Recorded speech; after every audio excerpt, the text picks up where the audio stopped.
The great galactic palace was filled with light. Tall crystal pillars reached the ceiling. Strange symbols floated in the air. Hundreds of alien leaders stood in a wide circle. In the center of the hall stood a single human. He was calm, silent, and still. Beside him was Earth's prototype, a machine made of steel, cables, and simple lights. Compared to alien technology, it looked small. It looked old. It looked weak. Laughter spread through the palace. Aliens with many eyes clicked in mockery. Tall armored beings whispered to each other. Some openly laughed without shame. "So this is Earth's best," one alien said. "A toy," another replied. "Primitive." Someone laughed loudly. The human did not react. He kept his hands behind his back. His face showed no anger, no fear. The prototype stood silent, waiting. On the highest throne sat the alien queen. Her expression was unreadable. Her eyes watched everything. She said nothing. The court expected failure. They expected embarrassment. They expected Earth to be humiliated. Then something unexpected happened.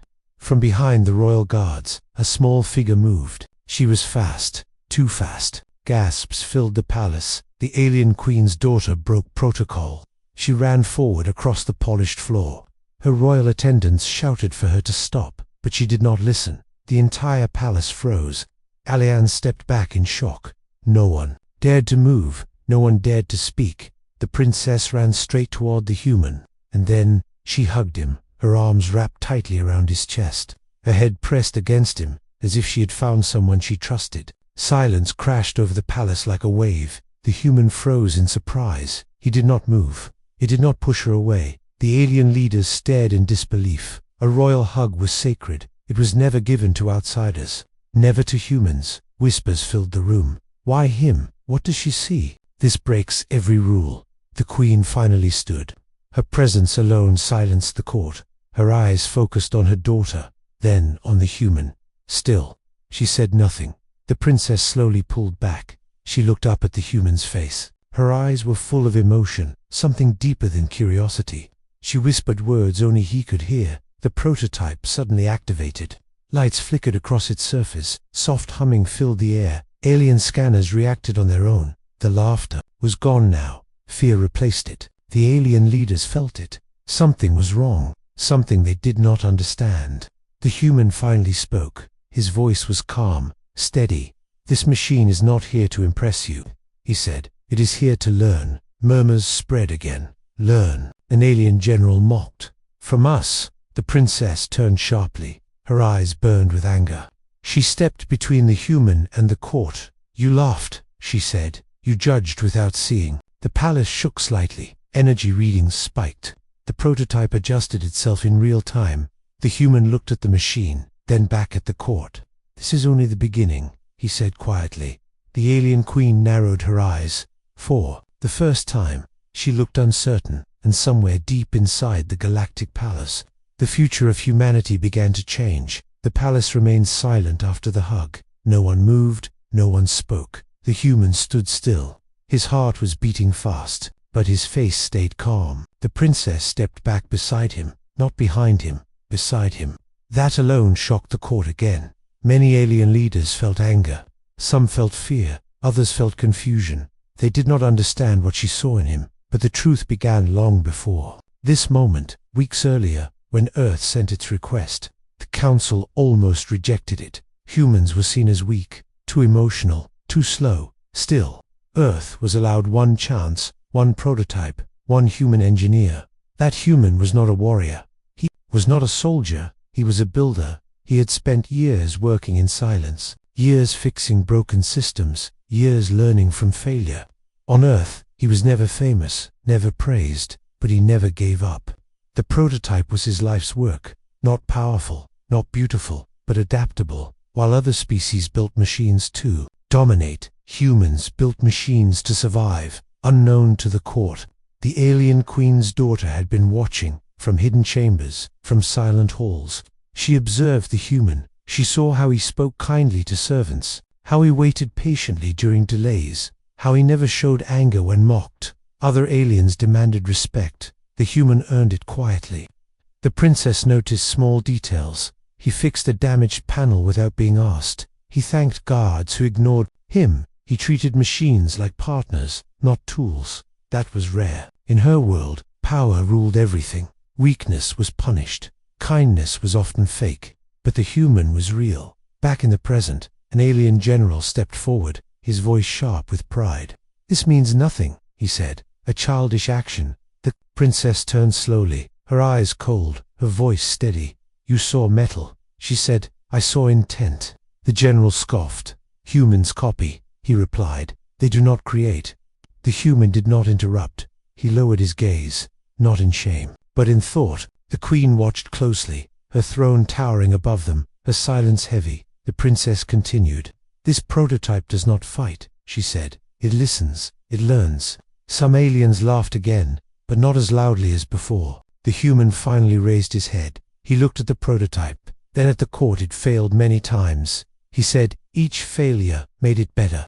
That word echoed. Failure. Aliens hated failure. They erased it. They hid it. Humans embraced it. The prototype shifted softly. Its lights changed color, adjusting to the palace energy. Scanners began to beep. Technicians exchanged worried looks. The princess smiled slightly. She had seen this before. The prototype was learning. Right now, in front of them, the queen leaned forward, her interest finally clear. "Continue," she said. The human took a slow breath. This was his moment, not of power, but of truth. "You laughed," he said calmly. We listened. The palace felt different now. Not mocking, not loud, watching, and deep within the machine, something new was forming. Something no empire had prepared for. Humanity was no longer being judged, it was being noticed. The court did not stay quiet for long. Pride never sleeps, especially among empires. An alien general stepped forward again. His armor glowed with rank symbols. His voice filled the hall. "Words mean nothing," he said. "Test the machine." Many leaders agreed. They wanted proof. They wanted failure. The queen raised one hand. The hall obeyed at once. "Begin the trial," she said. A wide platform rose from the floor, covered in glowing symbols, ancient and powerful. The prototype was moved to the center. The human followed, slow and steady. The princess stayed close. Her presence alone angered many. The first test began. Energy surged through the platform, enough to crush weak systems, enough to burn simple machines. Alien leaders smiled. This test destroyed lesser tech in seconds. The prototype shook, lights flickered. Its systems struggled. Laughter returned. Too much for Earth, as expected. "End this." The human watched silently. His hands clenched, but he said nothing. The prototype did not shut down. Instead, it changed. Internal systems rerouted. Energy flow adjusted. Damage was reduced. Scanners showed strange readings. The aliens frowned. Second test. The general snapped. Gravity increased suddenly. The platform pressed downward. Even strong aliens struggled to stand. The human dropped to one knee. Pain flashed across his face, but he stayed upright. The prototype bent. Metal groaned. Cracks formed. The court cheered. "Look at it break." Pathetic. Then the cracks sealed. New support structures formed. Not stronger, smarter. The prototype adapted again. The cheering stopped. The princess held her breath, her fists tight, her eyes locked on the machine. The general's voice grew sharp. "Final test," he said. Weapons activated around the platform, targeting systems locked on. Red lights flashed. "This is excessive," someone whispered. The queen did not stop it. The weapons fired. Energy beams struck the prototype. Explosions rocked the platform. Smoke filled the air. The human shouted, "No!" The platform cleared slowly. The prototype still stood, damaged, burned, but standing. It did not attack. It did not respond with force. It adjusted its shield angle, redirected energy, learned patterns. Aliens stared in disbelief. "It should be destroyed. It makes no sense." The general turned to the human, his voice cold. "Your machine survives," he said, "but it is still inferior." The human looked up, his eyes tired, but focused. "It is not finished," he said. Laughter burst again, louder, harsher. "You dare challenge us? You dare stand here?" The human lowered his head, not in defeat, but in restraint. They wanted him to break, to shout, to beg. He did none of that. The princess stepped forward, her voice sharp like a blade. "You test to destroy," she said. "He tests to learn." The general scoffed. Learning means nothing without power. The human raised his head slowly, his voice calm but firm. Power fades, he said. Learning does not. The palace fell quiet again. Scanners suddenly spiked. Alarms sounded briefly. The prototype had copied something. Not weapons, not shields, behavior. It was learning how they thought. The Queen's eyes widened slightly. For the first time, true concern crossed the court. They had tried to humiliate Earth. Instead, they had shown it everything. And the prototype remembered. The alarms faded slowly. The palace lights returned to normal. But the mood did not. Something had changed. Alien leaders looked at each other, uneasy, uncertain. The prototype stood in the center of the platform. Scarred and darkened, yet active, data flowed across its surface. Symbols shifting, patterns forming. The human stepped forward, his movements slow, respectful. "It is done," he said. The general laughed again, but the sound was weak, forced. "Done," he mocked. It did nothing. The human did not argue. He simply looked at the prototype. The machine moved, panels shifted, energy lines changed, shape, its structure adjusted again. Alien scanners screamed with new readings. "It is copying our systems," a technician whispered. "No," another replied. "It is improving them." The court erupted in noise. "That is impossible. No machine adapts this fast. Stop it now." The princess raised her voice, clear and strong. "It learned because you taught it," she said. The Queen finally stood, her voice silenced. "Everyone, explain," she commanded. The human bowed slightly, then spoke. "Humans do not build perfect machines," he said. "We build machines that grow." He walked slowly around the platform, his eyes never leaving the prototype. "This machine does not fight for dominance," he continued. "It survives long enough to understand." The prototype projected a soft image, a simple display, showing recorded data. The tests, the attacks, the patterns. It had mapped alien behavior, reaction time, energy use, not to copy, but to adapt. The alien general stepped back, fear now clear on his face. "This breaks balance," he said. The princess stepped beside the human again, her presence firm. "No," she said. "It reveals it."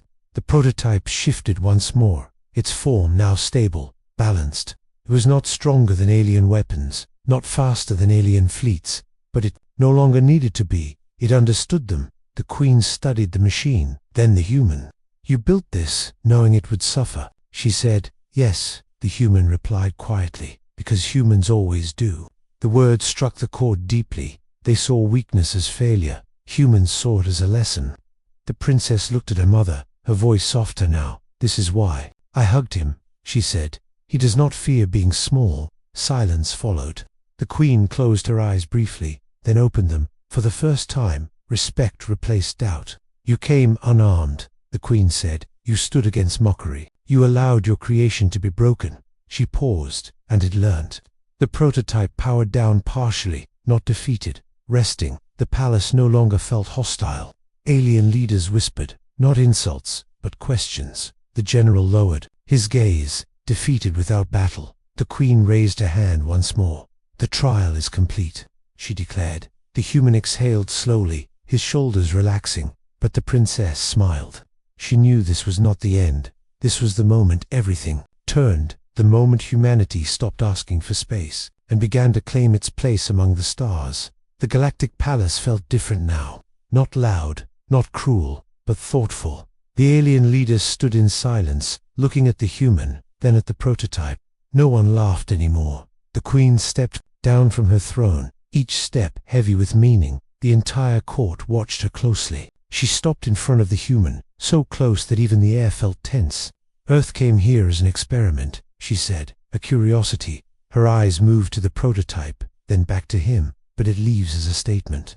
A soft wave of shock moved through the court. The human lowered his head slightly, not in submission, but in respect.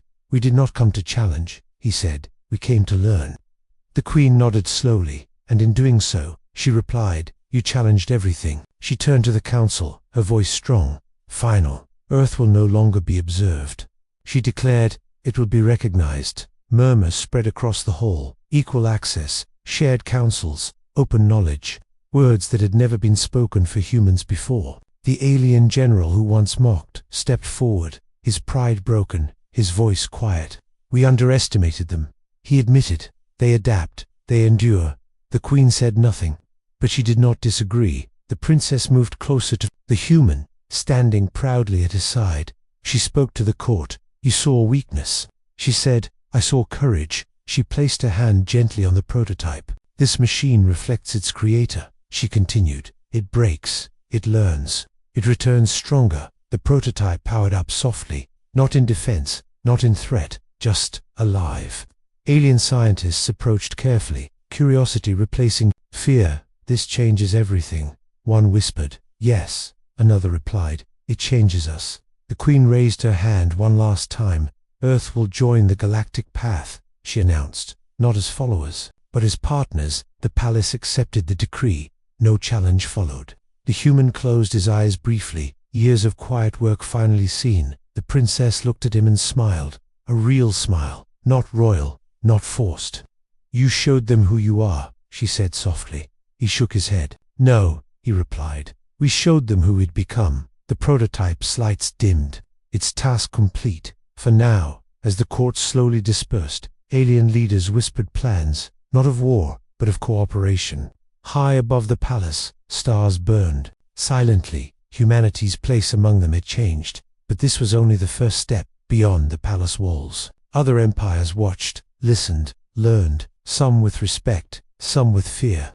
Because now they knew, humans did not arrive with the strongest weapons or the largest fleets. They arrived with something far more dangerous: the ability to learn from everything. And somewhere deep in the galaxy, a new question began to spread. If this was Earth's prototype, what would come next?